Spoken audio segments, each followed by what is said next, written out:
Hello friends, good morning. Welcome to my channel DIY recipes cook with me. ఎలా ఉన్నారు మీరందరూ? నేనైతే చాలా బాగున్నానండి. మన ఛానల్లో ఇవాల్టి స్పెషల్ రెసిపీ వచ్చేసి బనానా బన్స్ అండి. దీన్ని మంగళూరు బన్స్ అని కూడా అంటారు. ఇది మ్యాంగ్లూరులో చాలా ఫేమస్ డిష్. సో ఇప్పుడు లేట్ చేయకుండా ఇది ఎలా చేయాలో ఇప్పుడు చూసేద్దాం. ముందుగా ఒక మిక్సింగ్ బౌల్ తీసుకున్నాను. అందులో 2 పండిన అరటిపండ్లు తీసుకుంటున్నాను. మీరు ఎంత క్వాంటిటీ చేసుకోవాలి అనుకుంటే అన్ని అరటిపండ్లు తీసుకోవచ్చు. నేనైతే 2 అరటిపండ్లతో ఇక్కడ ఈ రెసిపీ అనేది చేస్తున్నాను.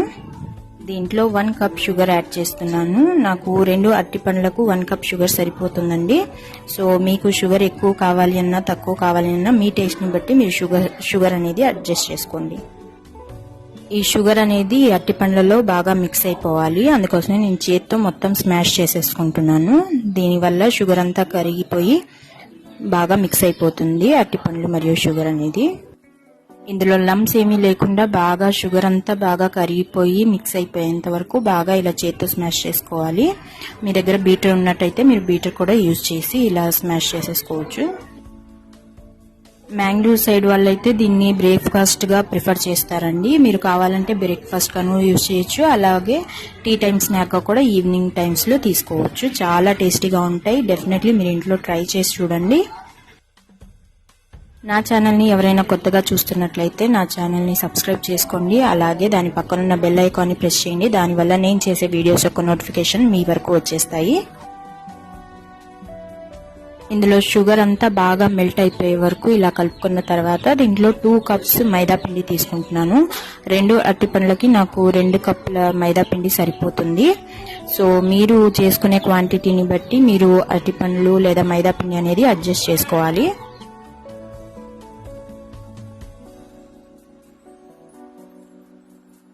మైదా పిండి వేసుకున్న తర్వాత దీన్ని సాఫ్ట్ గా వచ్చేంత వరకు డవ్ మనం ప్రిపేర్ చేసుకోవాలి. ఇలా చేత్తో బాగా మిక్స్ చేసుకుంటూ మనం డవ్ అనేది సాఫ్ట్ గా అయ్యేంత వరకు చేసుకోవాలి.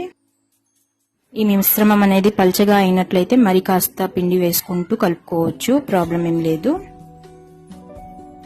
కొద్ది కొద్దిగా పిండి కలుపుకుంటూ ఇది సాఫ్ట్ డవ్ అయ్యేంత వరకు దీన్ని బాగా మిక్స్ చేసుకోవాలి. ఇలా బాగా మిక్స్ చేసుకున్న తర్వాత ఇందులో 1/2 కప్ పెరుగు కలుపుకుంటున్నాను. పెరుగంతా పిండిలో బాగా మిక్స్ అయిపోయేంత వరకు మనం పిండిని బాగా కలుపుకోవాలి. చూసారు కదా, ఇక్కడ పిండి అంతా బాగా సాఫ్ట్ డౌ లాగా అయిపోయింది. ఇప్పుడు నేను దీంట్లో 1 టేబుల్ స్పూన్ జీలకర్ర యాడ్ చేసుకున్నాను. అలాగే చిటికెడు ఉప్పు మరియు దాంట్లో చిటికెడు వంట సోడా కలుపుకోవాలి. వంట సోడాతో పాటు కొద్దిగా బేకింగ్ పౌడర్ కూడా ఉన్నట్లయితే యాడ్ చేసుకోండి. దానివల్ల బన్స్ అనేవి బాగా పొంగుతాయి. అండ్ ఇందులో 1 టేబుల్ స్పూన్ నెయ్యి కూడా యాడ్ చేసుకుంటున్నాను. ఇప్పుడు ఇవన్నీ మిక్స్ అయ్యేలాగా మళ్ళీ ఒకసారి మైదా పిండి మిశ్రమాన్ని బాగా కలుపుకోవాలి. ఈ పిండి అనేది ఎంత ఎక్కువసేపు ఒత్తుకుంటారో అంత సాఫ్ట్ గా తయారవుతుంది. అలాగే బన్స్ కూడా అంత బాగా పొంగుతాయండి. ఇది మంచి టిప్, మీరు డెఫినెట్ గా ఈ టిప్ గుర్తు పెట్టుకోండి. ఇప్పుడు ఈ పిండి అంతా కలుపుకున్న తర్వాత దీన్ని మూత పెట్టేసుకొని ఓవర్ నైట్ మొత్తం నానబెట్టుకోవాలి. మీరు బ్రేక్ఫాస్ట్ కి చేసుకున్నట్టయితే ఓవర్ నైట్ మొత్తం నానబెట్టేయండి. లేదు అనుకున్నట్టయితే ఖచ్చితంగా 4 నుంచి 5 గంటలు మాత్రం నానబెట్టుకోవాలి. ఈవినింగ్ స్నాక్ గా చేసుకున్నట్టయితే మార్నింగ్ పిండి కలిపేసుకొని పెట్టేసుకోండి. చూడండి, 8 అవర్స్ తర్వాత నా పిండి ఎంత సాఫ్ట్ గా ఉందో. ఇప్పుడు నేను ఒక చపాతీ పీట తీసుకుంటున్నాను. దానిపైన కొద్దిగా ఆయిల్ రాసుకొని ఈ పిండినంతా మరొకసారి బాగా మెత్తగా సాఫ్ట్ గా అయ్యేంత వరకు దాన్ని ఒత్తుకోవాలి. ఈ పిండి ఒత్తుకునే లోపు నేను ముందుగానే స్టవ్ ఆన్ చేసుకొని కడాయి పెట్టుకొని డీప్ ఫ్రైకి సరిపడినంత ఆయిల్ పోసుకొని ఆయిల్ని హీట్ చేసుకుంటున్నాను. ఇప్పుడు ఈ పిండిని నేను 2 హాఫ్స్ గా డివైడ్ చేసుకొని దాంతో చిన్న చిన్న బాల్స్ లాగా తయారు చేసుకుంటున్నాను.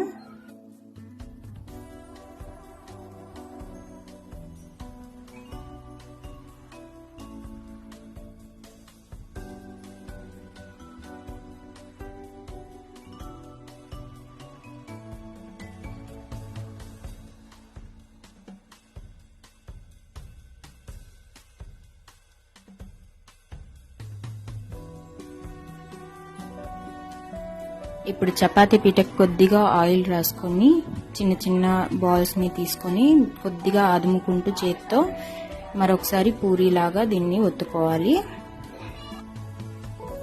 మరీ పల్చగా కాకుండా మరీ అంత లావుగా కాకుండా మీడియం సైజులో ఉండాలి. అప్పుడే మీకు బన్స్ అనేవి బాగా పొంగుతాయి. వీడియోలో చూపిస్తున్న విధంగా ఇలా పూరిలాగా ఒత్తుకున్న తర్వాత దీన్ని తీసుకెళ్లి వేడి వేడి నూనెలో డీప్ ఫ్రై చేసుకోవాలి.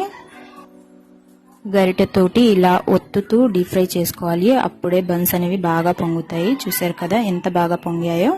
సో ఇలాగే సేమ్ ప్రాసెస్లో మిగతావన్నీ కూడా బన్స్ అన్ని ఇలాగే చేసుకోవాలి.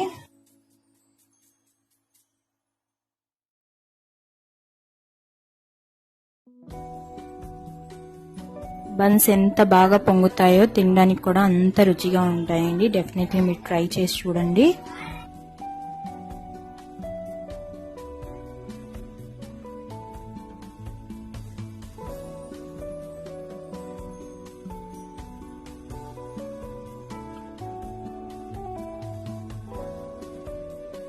సేమ్ ప్రాసెస్ లో మనం మిగతా బన్స్ అన్ని కూడా ఇలాగే రెడీ చేసుకోవాలి. దీన్ని వేడి వేడిగాను తినొచ్చు, అలాగే చల్లారిన తర్వాత కూడా ఇవి చాలా టేస్టీగా ఉంటాయి.